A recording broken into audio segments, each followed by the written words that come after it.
Sabah everybody and welcome back to the channel. Today I have for you my review of the Gear VR with the S9 and the S9 Plus. Now we're going to be reviewing the Gear VR from 2017, mostly because 2018 did not get a revamp of the Gear VR.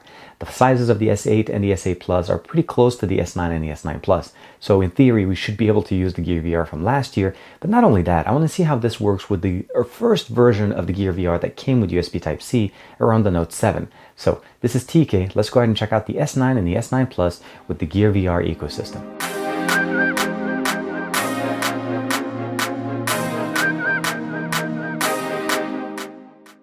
So in front of us, we have two different Gear VRs. Last year, we saw two versions of the Gear VRs come out. There's this one that came out around the S8 and the S8 Plus. Now this one came out around the Note 7. Now the Note 7, as you guys know, it's no longer around.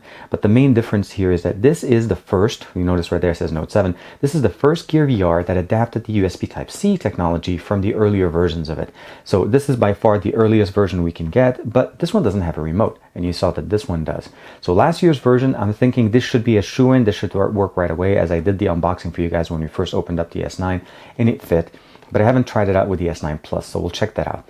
But this one is a little bit earlier than that. So we're going to see if you want to get a controller that does not have a remote and you want to save some money, will this work for you? So first off, I'm going to say this is the SMR323. So this again was released around the Note 7. So this came with the adapters as well. So we have a micro USB adapter and we do have the USB-C adapter that I already have it in here. Since now all of Samsung's devices are USB-C compatible, don't need to remove it. Again, this is the same structure as the new ones. Every single one now also has the USB-C option as well.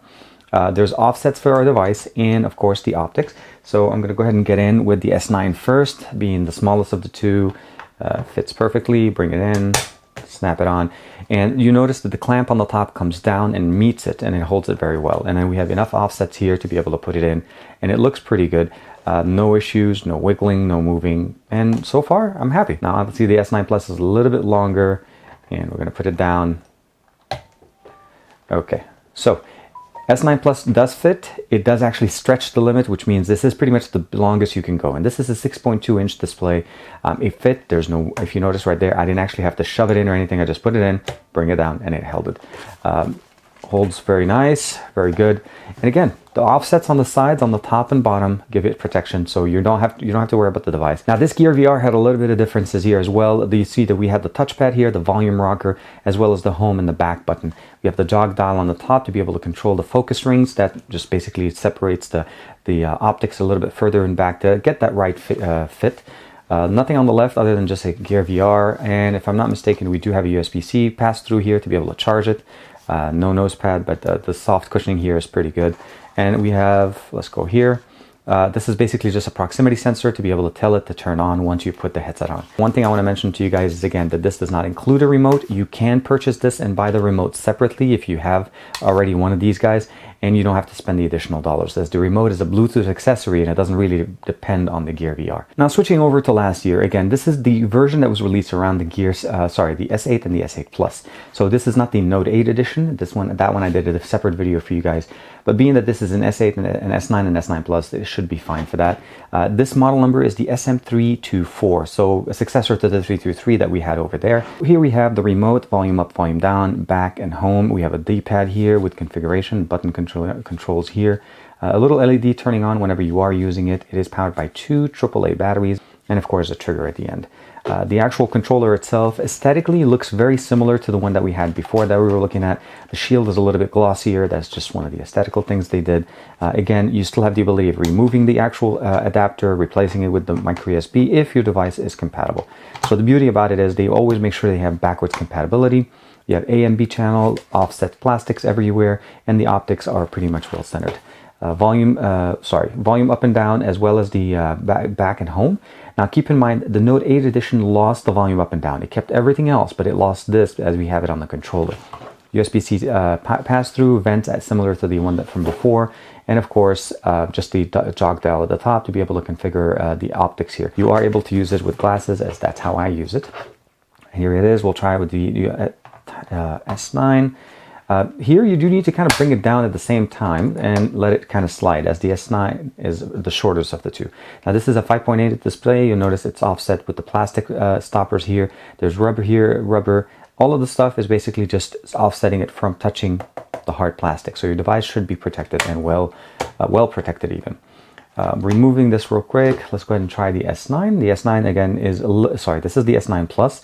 This is a little bit bigger. This is 6.2 inches.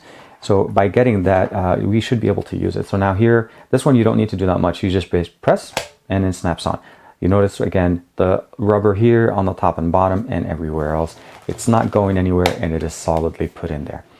The remote is a Bluetooth accessory, so if you do want to, let's say for an example, buy the late version of the Note 7 edition, you can buy the remote separately. I think it's a $35 accessory, and if you already have this, you just saved yourself a lot of money. I like the fact that we still have access to USB Type-C. The headphone jack is exposed. You can still put in your headphones and listen to music directly with the 3.5mm headphone jack. You don't have to worry about using Bluetooth headphones, although if you like it, it's always going to work. I've received this question many, many times. Does this work with glasses? Yes, it does. Now, I'm going to put the controller on. I'm going to show you guys how it looks on. It's going to look funny, I know. So, insert jokes at the bottom. I'm just kidding. But yeah, so the main thing is just to basically show you guys that it does work. So putting it on, you get an audible response right away. And we have a health and safety warning right away. Once you go past the health and safety warning that you get on the device, you're greeted with this UI. So this is a navigation UI. You can go through, scroll with it. You can actually see your remote here, twist it around and look at it. You can see basically the volume rockers and all of that. There's different categories here. There's the all, watch, and play, of course. So games to play, videos or video content to watch. Of course, hanging out, you can hang out with your friends. We do have Samsung Picks, which is just a curated list of these applications, as well as voice search and regular type search, so there is a virtual keyboard in here. The recents just shows you recently what I've been playing around, the Samsung Phonecast application, Samsung Internet, Gunjack, and Netflix, of course. There's additional ones there. On the bottom, I find this really new interface that is very, very friendly. You'll notice on the left, I have the time, the Bluetooth connectivity, obviously, for the controller. I'm not on Wi-Fi, I'm using data right now, but if I had Wi-Fi, this would be on. We have 40% battery level on the controller, 53% battery level on my phone, and then we have 4 categories. The navigate gives us access to just general, going to the store, the library, so if I click these, things in front of us will change. Going to the store, same thing. Internet, I'll get to that in a second, because it does actually stop my recording in this view. Search is similar to the one we saw before. People get you connected with your friends on Facebook, and as well as events. Sharing is what I'm using right now to record this video for you guys. Although there's no audio, video does actually get captured. Going live takes you directly to Facebook Live, and that does support video, audio over video, but only to Facebook Live. Sharing, of course, information.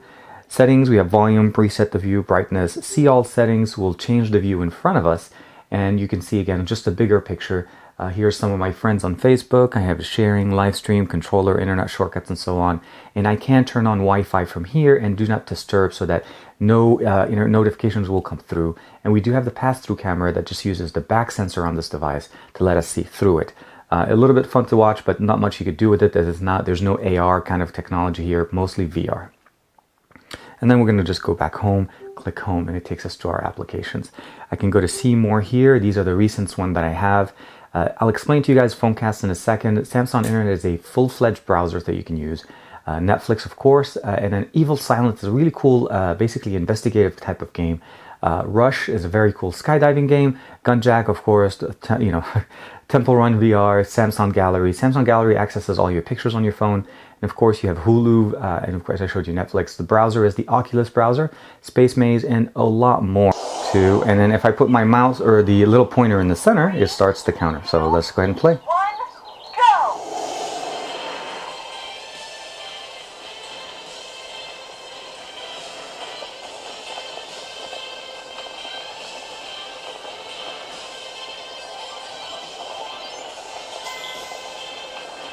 This is Gunjack. Gunjack is one of those really cool shooting games, very fast-paced action, definitely a lot more fun than it looks like, and it's really, really easy to play.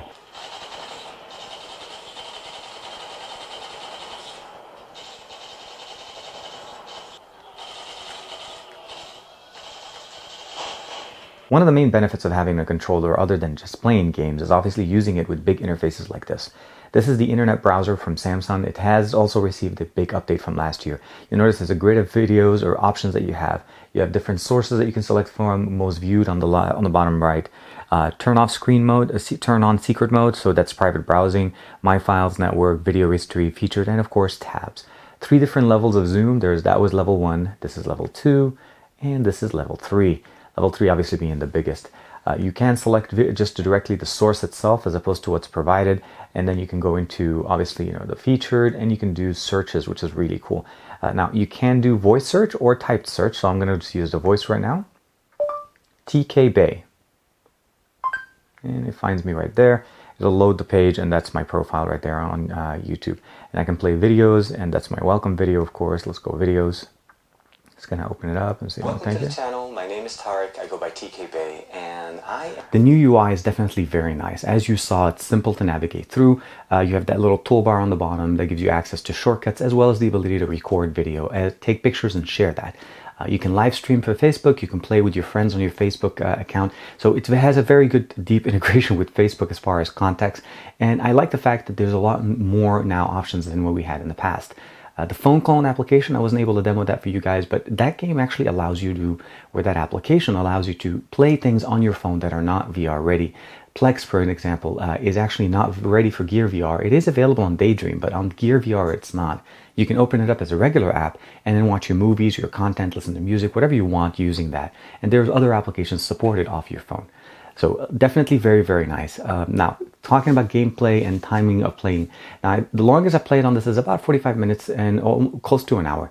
The phone did get a little bit warm, but not too warm. So expect it to get a little bit warm depending on the gameplay. If you're watching a movie, it's not that intensive. But when you start playing games and changing and different interactive things, it does get a little bit warm.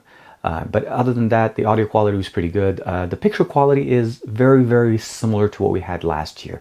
So if you've used the Gear VR before for the S8 and S8 Plus or even the Note 8, you would really have a good idea of how this looks like, as the screen resolution didn't really change much, or the size. Both the S9 and the S9 Plus fit in this. They work very well. I do recommend the one with the remote so you don't stress your neck by moving your head all around. But other than that, let me know what you guys think in the comments below. Thank you very much for checking out this video. Again, Gear VR in 2018 is still very strong. A lot of cool things coming out for it. The S9 and the S9 Plus are ready. And a little bit of a hint, they are also Daydream ready. And there's going to be another video for that coming out on the channel. So let me know what you guys think in the comments below. Thank you very much for the support. I'll see you guys in the next video.